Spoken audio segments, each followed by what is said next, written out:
अभी हमार जांगर चलता बेटा, तोहरा लोगिन के हमरा कौनो जरूरत नहीं है। चल हट यहाँ से, हट कहली ना। अरे हट की कहा तरी, हट।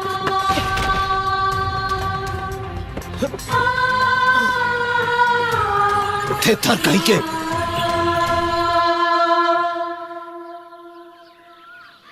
अरे तोरा के हल आवे के हम कहनी हो करे। चल भाग यहाँ से। तोरा के कितना बार समझावनी, समझ में नहीं की आवत करे। हट यहाँ से। रुक, ते बहिर हो गई बाड़े, तोरा सुनात नहीं के करे। चल भाग। अरे माई रे, रो हट।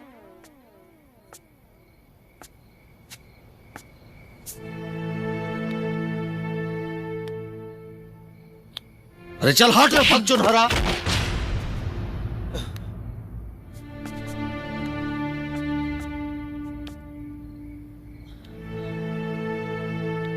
अरे चल हट रे।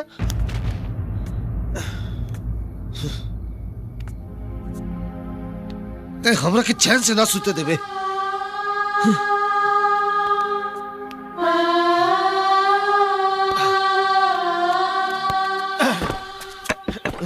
अरे क्या करिए कर।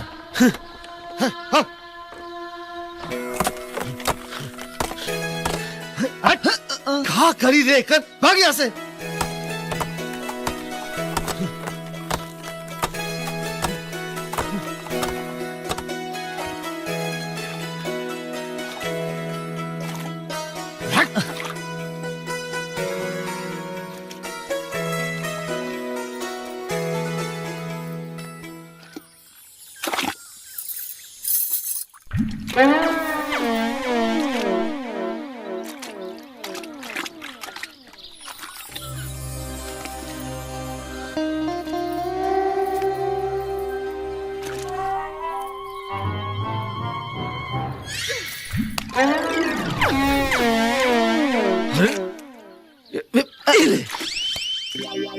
हम ठीक से काम करते हैं तो कहा मारता रहा हमरा के। तो हम सीधा से काम करते नहीं तो तू कहा हमरा के ढेला मारता हम काम मरनी है। चुप रह भाग चुनहरा।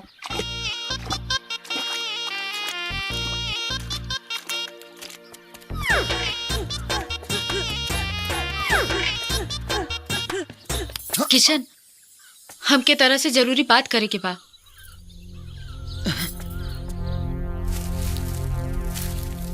किशन, कुछ दिन से हम देखा तानी तो हमरा से दूर दूर भागत आड़ा। अरे तरह की कुछ मालूम बा? हमरा घर में हमार शादी की तैयारी चलता। तई तू हमसे काहे के बोला था जहाँ तोहर शादी तय भइल बकाला? किशन, तू ही बात कहत आड़ा? हाँ हम कहा था नहीं, कैसे कि तुहार और हमार मिलन नहीं हो सकत।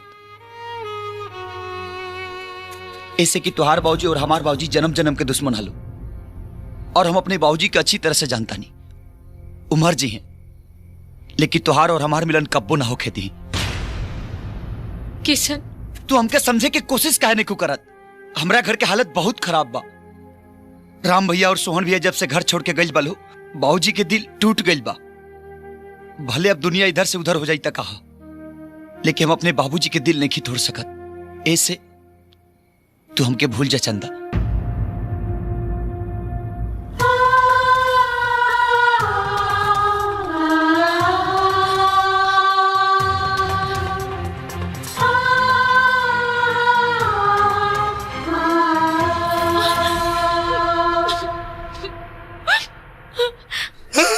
अरे ठीक से चला रे, जल्दी जल्दी चल। का रे जोखना, एक घर में कौनो मरमुर गई का रे? इतना सामान लाद के जाता। कैसा बात करता रहा? बिया घर के मरनी घर बनाओ तारा। बिया केकर बिया रे? तोहरा मालूम नहीं खे ना? ओकर बेटी चंदा के बिया है।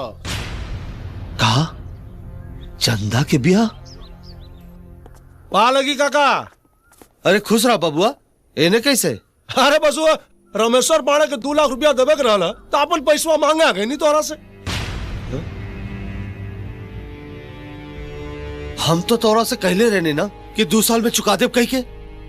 लेकिन पैसा का जरूरत अभी बाना काका। लेकिन अभी तो हमरा लगे पैसा नहीं है बाबू। तो कोनो बात ना, अरे मकान खाली कर डालो, मकान बेच के हम अपन पैसा ले ले।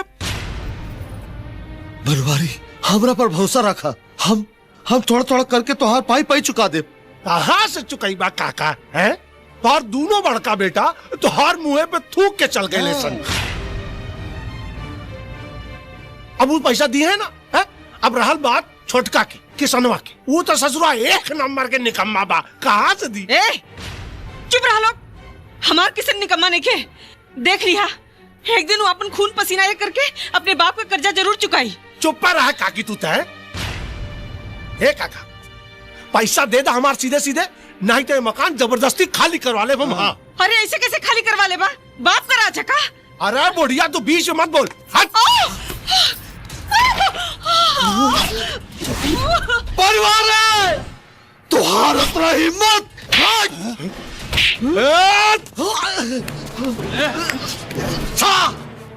बांध कर रखी। अरे गाड़ी में बांधा, गाड़ी में बांध कर रखी।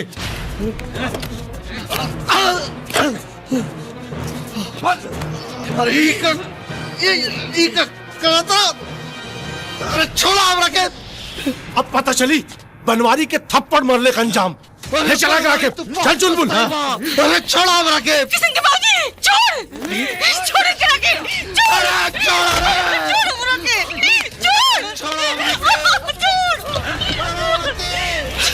अरे चला होते। किसन के बाबूजी जो बचा ले। अरे छोड़ा हमरी के रे। किसन के बाबूजी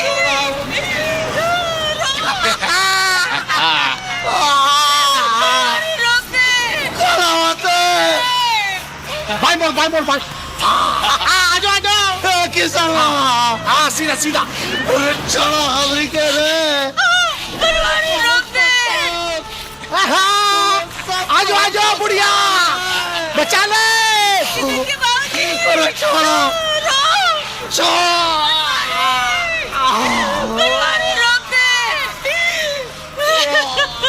आजो दौड़ मर जाई, बचा ले बुढ़िया।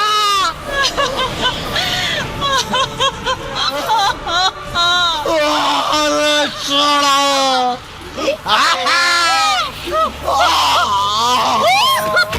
बुढ़िया घुमा वाली घुमा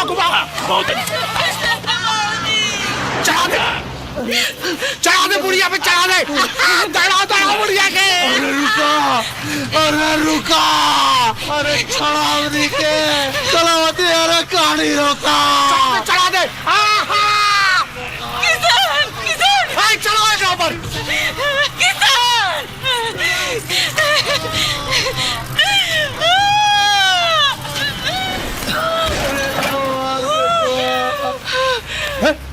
रोक रे रोक।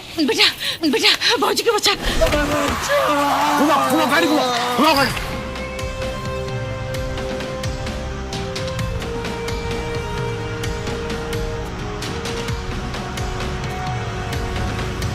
चढ़ा दे।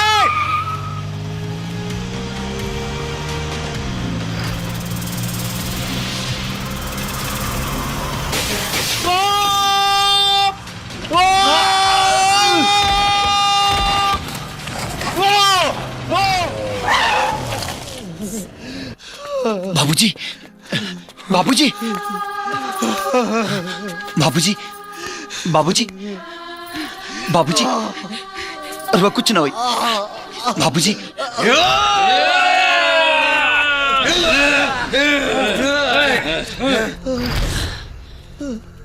अब तू लोग ना, अब हम आए टोनी के पास।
कहा भाई चंदा बेटी? लगातार जहर खा ले बिया। जहर?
बाबूजी, बाबूजी, बेटा अरे बेटा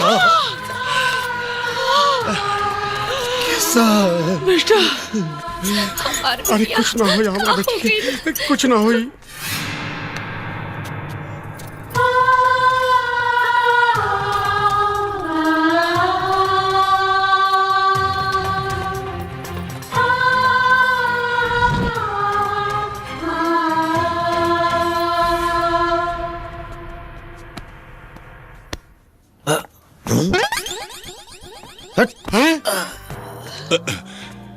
तोहार बेटी कैसन बिया? इलाज चला था। तोहार बेटा कैसन बा? इलाज चला था। सारा गांव में हल्ला हो गइल बारे कि किसन तोहरा बेटी के चक्कर चला था। ई सुन के सारा बाराती भाग गेलन सन। चंदा के बाबूजी, चंदा के होश आ गइल बा। हाँ।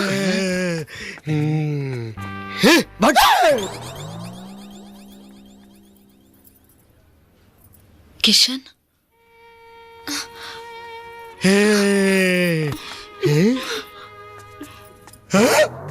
अरे हेने होने कहा देखा तारू? सूझ जा बेटी, सूझ जा। अरे सूझ जाना। अरे तोरा बुझात नहीं के कहा? सूझ जा। अरे सूझ जाना, सब ठीक हो जाई। सुनिए, ये दवाइयाँ ले आइए। ये सूझ जाना।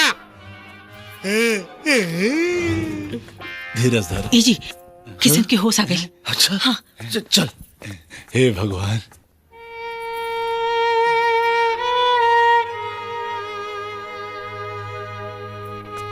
अरे अरे बेटा, ज्यादा उछल कूद मत कर बेटा, सूझ जा। आराम कर बेटा, सूझ जा। अरे सुधत काहे नहीं खेरे? अरे रुआ काहे डांटता नहीं हमरा लड़का के? अरे डांटी ना तो का करी? देखत नहीं खू, एक तो चोट लागल बा और ऊपर से लड़की देखा था। पेट में लगल बा, आंख में थोड़ी लगल बा। अरे आँख बंद कर, दोनों आँख बंद कर। आँख खोल बेटा, दोनों आँख खोल। का करता नहीं रुआ? इतना सुंदर लड़की बिया, जात बिरादरी का बिया, देखी ना तो का करी? अरे तय का सुनो तारे रे तो का करी हमरा लग बात होता तो सुत अरे तू भी सुता अरे सुता हाँ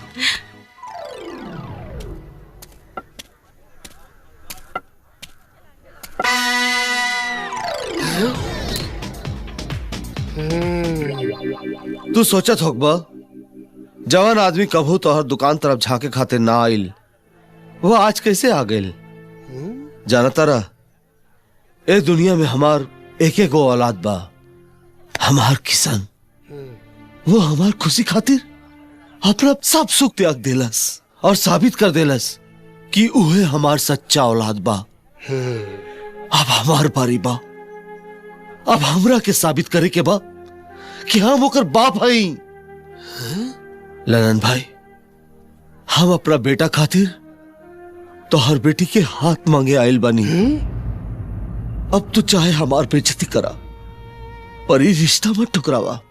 चंदा के भाई ए चंदा के भाई अरे हमार समझी आयल बाड़े अरे पानी आनी ले आवा अब ये समधी से गले मिला तानी तब बियाह में का करब। ओम मंगलम भगवान विष्णु मंगलम गरुड़ध्वज मंगलम पुंडरीकाचाय मंगलाय तरुणहरि वक्रतुंड महाकाय सूर्यकोटि समप्रभ निर्विघ्नं कुरु मे देव सर्वकार्येषु सर्वदा।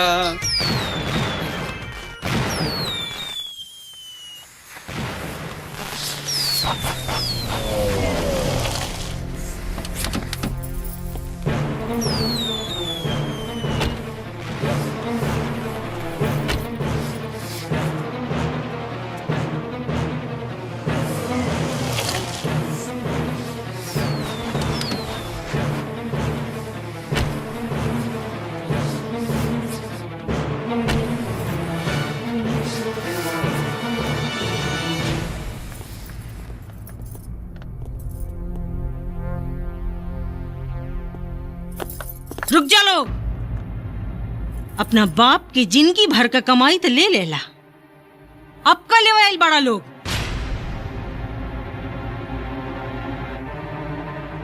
ये घर का सुख शांति और मान मर्यादा कुल तो पहलवे बेच के खा गइल बड़ा लोग, हब का बेचे आइल बड़ा।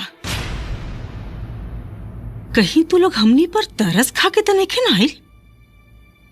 तो एक बात कान खोल के सुन ला, हम अपना छोट सा परिवार में बहुत खुश बानी। इहो हो सकता कि तू लोग अपना गलती पर पछता के ये घर में वापस रहे खातिर आयल होकबा, फिर से झगड़ा करे खातिर आयल होकबा, अपना बाबूजी के दुख देके फिर से ये घर से वापस जाए खातिर आयल होकबा। तो जा, जौने गाड़ी में बैठ के आयल बड़ा लोग, जा वही गाड़ी में बैठ के यहाँ से चल जा।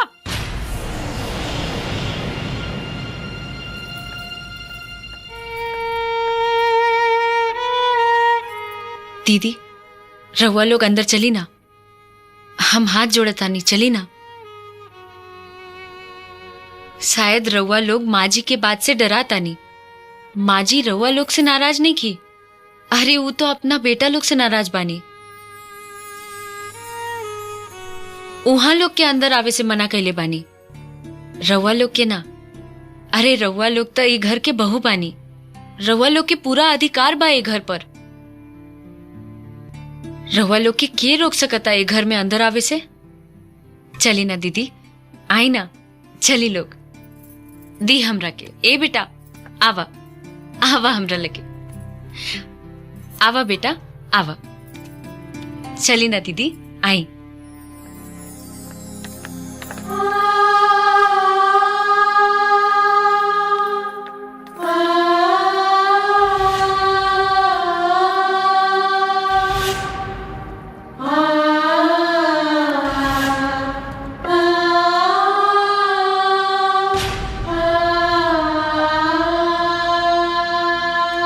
अब का तोहरा लोग इनके हाथ गोड़ जोड़ी तबे भीतर जाइबा। बाबूजी हमने के माफ कर दी बाबूजी, हमने के माफ कर दी बाबूजी।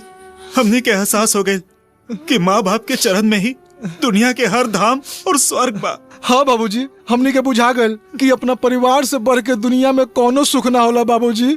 हमनी के माफ कर दी बाबूजी, माफ कर आज।